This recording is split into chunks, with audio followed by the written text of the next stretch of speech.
Capítulo 24. Nos hallamos así perdidos en el inmenso y desolado océano Antártico, a más de 84 grados de latitud, embarcados en una frágil canoa y sin más provisión que 3 tortugas. Sabíamos de sobra que el largo invierno polar no podía tardar, y era necesario que adoptáramos alguna decisión.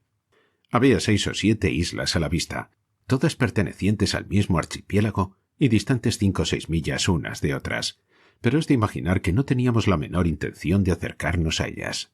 Al avanzar hacia el sur con la Jane Guy, habíamos ido dejando gradualmente atrás las regiones más abundantes en hielos, y aunque este hecho no se hallaba de acuerdo con las nociones generales existentes al respecto, la experiencia no nos permitía ponerlo en duda. Por lo tanto, tratar de subir hacia el norte era una locura, especialmente en un periodo tan avanzado de la estación. Solo un camino parecía ofrecernos alguna esperanza. Decidimos rumbear hacia el sur, donde quizá hubiera una probabilidad de descubrir nuevas tierras y acaso encontrarnos un clima todavía más moderado. Hasta aquel momento habíamos notado que el Antártico, al igual que el Ártico, no estaba sujeto a violentos temporales ni tenía un oleaje excesivamente bravo, pero de todos modos nuestra canoa era fragilísima, a pesar de su gran tamaño, y nos pusimos de inmediato a la tarea de reforzarla con los reducidos medios a nuestra disposición. La embarcación había sido construida con la corteza de un árbol desconocido y tenía cuadernas de sólido mimbre, muy bien adaptado a su finalidad. El largo total de la canoa era de unos 50 pies, su ancho de 4 a 6 y la profundidad de 4,5. La forma y el aspecto diferían grandemente de las canoas que emplean las poblaciones conocidas de los océanos australes. Ni por un momento pensamos que fuera obra de los ignorantes isleños que las utilizaban, y algunos días más tarde, al interrogar a nuestro cautivo, supimos que habían sido construidas por los nativos de una región situada al sudeste de la isla donde las encontramos, y que habían caído accidentalmente en manos de aquellos bárbaros. Poco podíamos hacer para dar mayor seguridad a nuestra embarcación. Descubrimos varias grietas a proa y a popa, que calafateamos con pedazos de lana procedentes de una chaqueta. Usando los remos sobrantes, de los que había gran cantidad, erigimos a proa una especie de armazón para mitigar la fuerza de las olas que pudieran amenazarnos por ese lado. Pusimos asimismo 2 remos a modo de mástiles, asegurando uno a cada borda, con lo cual evitamos la necesidad de una verga. Atamos a los mástiles una vela fabricada con nuestras camisas, lo cual nos dio mucho trabajo, puesto que no podíamos contar con la ayuda de nuestro prisionero. La vista del lienzo blanco parecía afectarlo de extraña manera. Jamás conseguimos que se acercara o lo tocara, pues temblaba si queríamos obligarlo, y gritaba «Tequilili, tequilili». Contempladas así las disposiciones concernientes a la seguridad de la canoa, pusimos proa hacia el sudoeste, con intención de dejar atrás la más austral de las islas. Hecho esto, rumbeamos decididamente hacia el sur. El tiempo podía considerarse como muy agradable. Soplaba un suave y continuo viento del norte. El mar estaba sereno y jamás era de noche. No se veía la menor partícula de hielo. Jamás vi la menor señal de hielo desde que pasamos el paralelo correspondiente a la isla de Bennett. Y la temperatura del agua era demasiado elevada para permitir la existencia del hielo.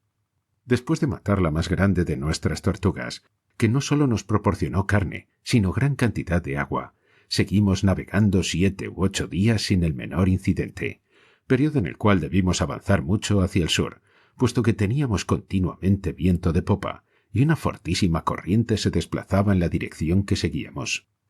1 de marzo. Por razones obvias no pretendo que estas fechas sean exactas. Las doy principalmente para mantener la claridad de mi narración y según figuran en mi libreta de anotaciones. Varios fenómenos insólitos indicaron que estábamos llegando a una región tan nueva como asombrosa. Una alta barrera de un vapor de un gris claro aparecía constantemente en el horizonte austral, y a veces fulguraban en ella enormes listas que corrían de este a oeste, o de oeste a este, hasta volver a presentar la misma altura uniforme, mostrando, en suma, todas las extrañas variaciones de la aurora boreal. La altura aproximada de estos vapores, según podíamos calcular desde donde estábamos, era de unos 25 grados. La temperatura del mar parecía ir creciendo progresivamente, y se notaba una perceptible alteración de su color. 2 de marzo. Después de interrogar repetidamente a nuestro cautivo, llegamos a saber muchos detalles sobre las terribles islas, sus habitantes y sus costumbres. Pero, ¿cómo podría hacer perder tiempo ahora a mis lectores?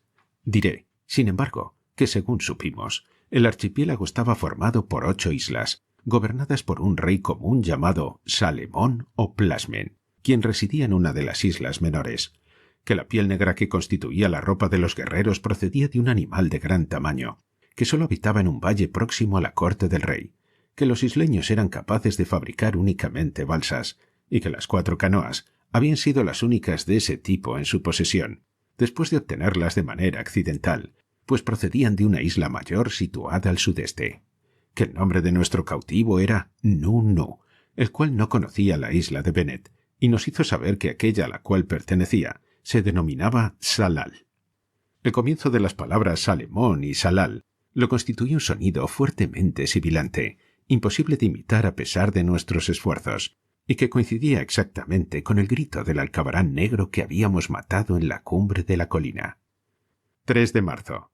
El calor del agua se hacía muy notable, a la vez que cambiaba rápidamente de color. En vez de transparente, era ahora de una tonalidad y consistencia lechosas. Cerca de nosotros estaba siempre tranquilo y nunca ponía en peligro la canoa, pero muchas veces nos sorprendimos al ver, a derecha e izquierda, y a distancias desiguales, súbitas y enormes agitaciones en la superficie. Terminamos por comprobar que eran siempre precedidas por violentas inflamaciones de la región de vapores en el horizonte sur. 4 de marzo. A fin de ampliar nuestra vela, pues el viento del norte disminuía sensiblemente, saqué un pañuelo blanco del bolsillo de mi chaqueta. Nu estaba sentado a mi lado, y cuando la tela le rozó por casualidad la cara, tuvo un acceso convulsivo, sucedido por un aletargamiento y una somnolencia, en el curso de la cual repetía en voz baja, «Teque Lili, teque Lili». 5 de marzo. El viento cayó por completo, pero no cabía duda de que seguíamos derivando rápidamente hacia el sur, arrastrados por la fortísima corriente.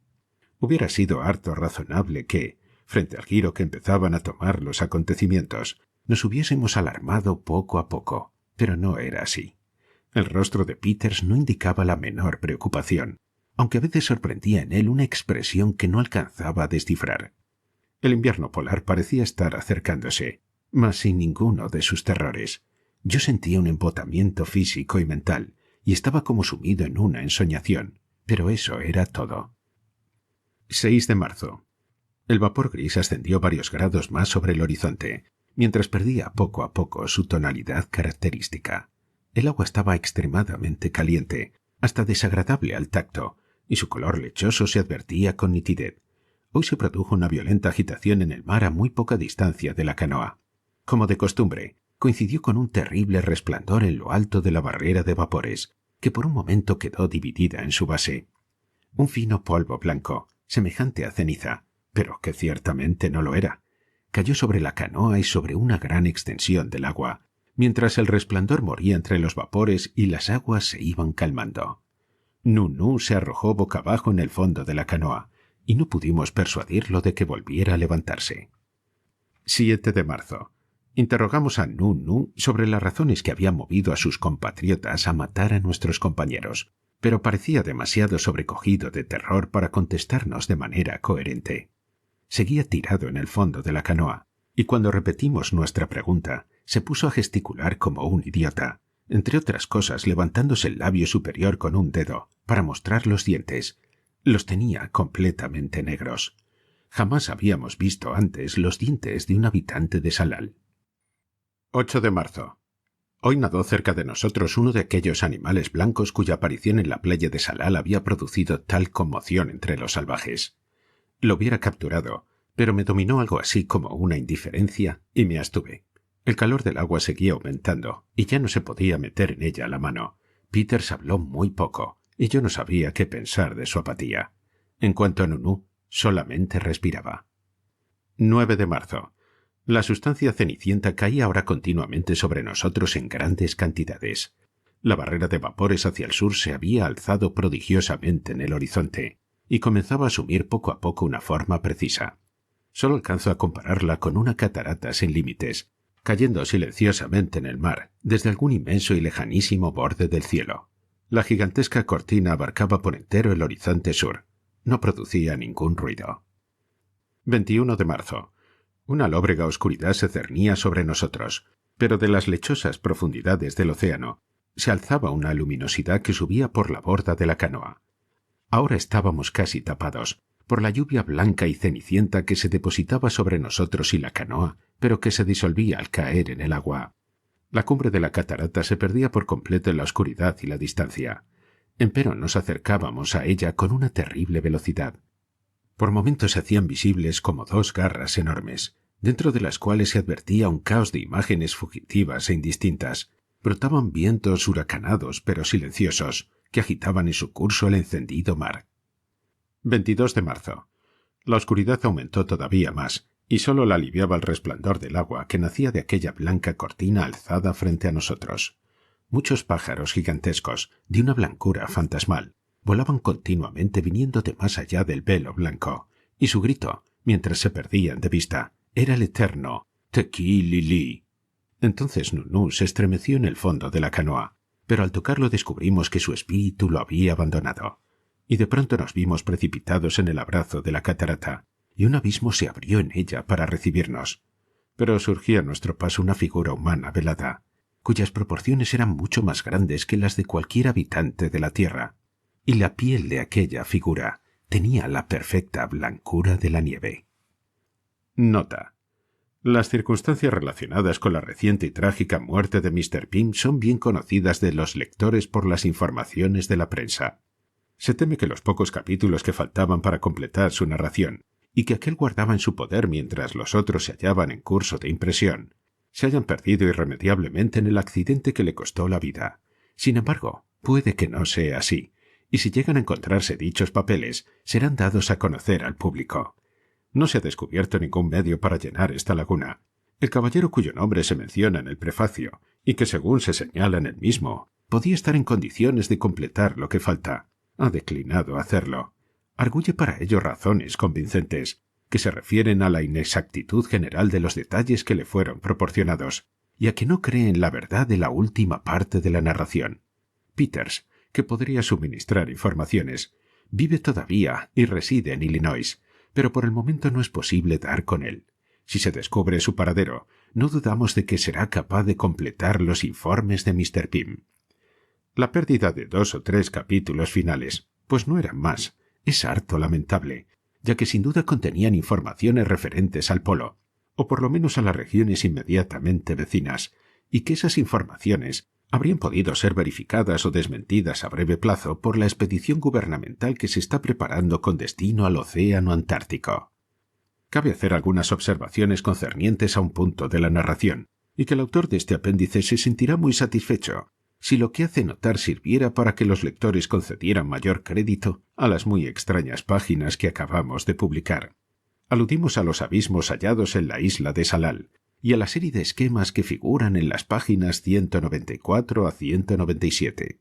Mr. Pym no ha agregado comentarios a sus figuras, y habla de las muescas halladas en el fondo del más oriental de aquellos abismos, como si sólo la fantasía pudiera establecer un parecido entre las mismas y algunos caracteres alfabéticos, terminando por pronunciarse claramente en contra de esa idea. La afirmación es formulada con tanta sencillez y apoyada por una demostración tan concluyente, vale decir, la coincidencia de los pedazos de roca hallados en el polvo con las muescas de la pared, que nos sentimos obligados a creer en la buena fe del autor, cosa de la cual no dudaría ningún lector sensato. Pero como los hechos referentes a todas las figuras son muy singulares, especialmente si se los vincula con la narración en sí, me permitiré decir unas palabras sobre los mismos, máxime cuando parecen haber escapado por completo a la atención de Mr. Poe. Las figuras 1, 2, 3 y 5, una vez colocadas en el preciso orden en que se hallaban los abismos, y despojadas de las pequeñas ramas o arcadas laterales, que, como se recordará, solo servían de medios de comunicación entre las cámaras mayores y tenían un carácter completamente distinto. Constituyen una raíz verbal etiópica. La raíz, signos, que significa estar en sombras, y de la cual se derivan todas las inflexiones para indicar la sombra o la oscuridad. Con respecto a la figura evocada por las muescas, del lado izquierdo, o sea, el más septentrional, figura 4, parece más que probable que la opinión de Peters fuera correcta, y que aquellos aparentes jeroglíficos fuesen realmente una obra de arte destinada a representar una forma humana. El lector puede consultar el esquema, percibiendo o no la semejanza sugerida, pero el resto de las muescas aportan una sólida confirmación a la idea de Peters. La hilera superior es, con toda evidencia, la raíz verbal arábiga. Signos. Ser blanco, de donde nacen todas las inflexiones para la brillantez y la blancura. La hilera inferior no es tan evidente a primera vista. Los caracteres están un tanto quebrados y desunidos, pero de todos modos es imposible dudar de que, en su estado primitivo, constituía la palabra egipcia signos, la región del sur. Debe observarse que estas interpretaciones confirman la opinión de Peters sobre la más septentrional de las figuras. En efecto, su brazo está tendido hacia el sur. Conclusiones semejantes abren amplio campo a la especulación y a las conjeturas más apasionantes. Debería considerárselas ligadas, no obstante, a alguno de los incidentes menos detallados en el curso de la narración, aunque la cadena de dichas conexiones diste de hallarse completa. Tequí-Lili era el grito de los aterrados nativos de Salal al descubrir el cuerpo del animal blanco cazado en alta mar. La misma exclamación la profería el cautivo salaliano al ver las telas blancas a las que alude Mr. Pym. Está también el grito de los gigantescos, veloces y blancos pájaros que salían de la vaporosa cortina blanca del sur. En Salal no se había encontrado nada blanco, ni tampoco en el viaje posterior a las regiones situadas más allá. No es imposible que Salal, nombre de la isla de los abismos, revele, después de un minucioso análisis filológico, alguna relación con los abismos en cuestión, o alguna referencia a los caracteres etiópicos tan misteriosamente escritos en sus laberintos. Lo he grabado dentro de las colinas, y mi venganza sobre el polvo dentro de la roca.